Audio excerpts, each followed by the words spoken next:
Welcome to www.spicyreads.org. We will be speaking with Sharon Flake, the author of 6 books for teens. She was in Kalamazoo recently and spoke to www.spicyreads.org. Sharon, welcome to www.spicyreads.org. I'm Ed Spicer, and this is Sharon Flake with short stories for teens and favorite books, dealing with inner city life from a black perspective. And I have a lot of teens in my rural white area of Allegan that thinks that since we're past Black History Month and since there are very few black kids that go to Allegan, wondering what your stories have to do with their lives and whether they have anything to do with what they're experiencing. Could you talk to my teens about that? Oh, absolutely. You know what? When I grew up, I read a lot of white female authors who wrote about romance, and I loved it. And I read a lot of Langston Hughes. And there's a lot of a romantic theme that runs through a lot of my books. And that's really because of those women in those books. And so I think we can learn from anybody, that we can find our stories in the eyes and the faces of other people and voices that don't sound like us or look like us or even live next door to us. If we have a willingness and decide that, you know what, their stories have value. We live in an era where a lot of people listen to hip hop, whether they are blonde haired and blue eyed in America or whether they are darker skinned in India. Because they all say, you know what, something resonates with me. And when young people read my book, they say the same thing. Tell my readers about that young white kid in the white shopping mall. I was in a white shopping mall when my book first came out, and he said, my book, The Skin I'm In, which is about a dark-skinned girl that gets picked on, he said, that's my story. And at first I thought, what? Yeah, a white guy, a white mall, what is he talking about? And that was my first kind of light bulb moment, that this story in this book was bigger than just kids who look like me. And then you start getting letters in the mail from a Latino girl that said, the skin I'm in is my story.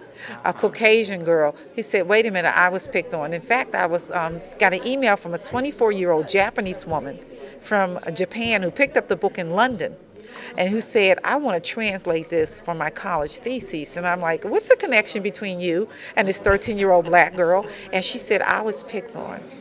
And she just said there's a big connection. And, you know, she translated it. She sent me candy. And so it's opened my eyes up. So I understand sometimes when people think, well, that's not about me. That doesn't have any relevance to me.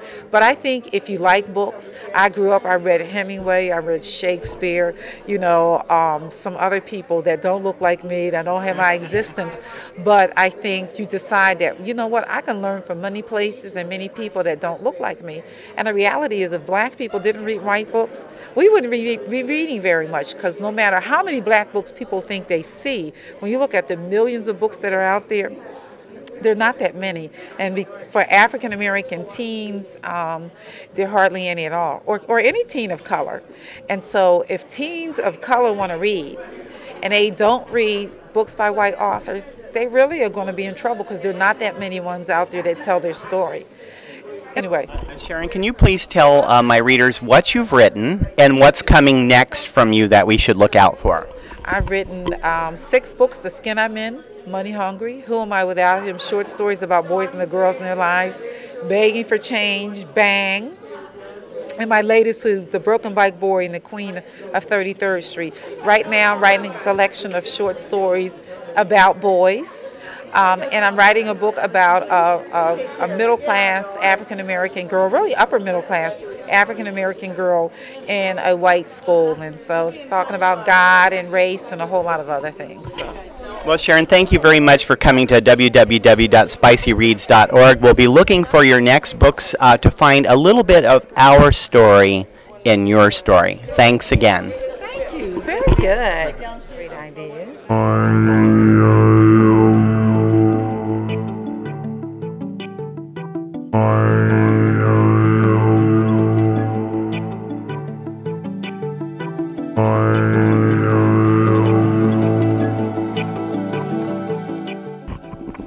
Thanks for listening to www.spicyreads.org.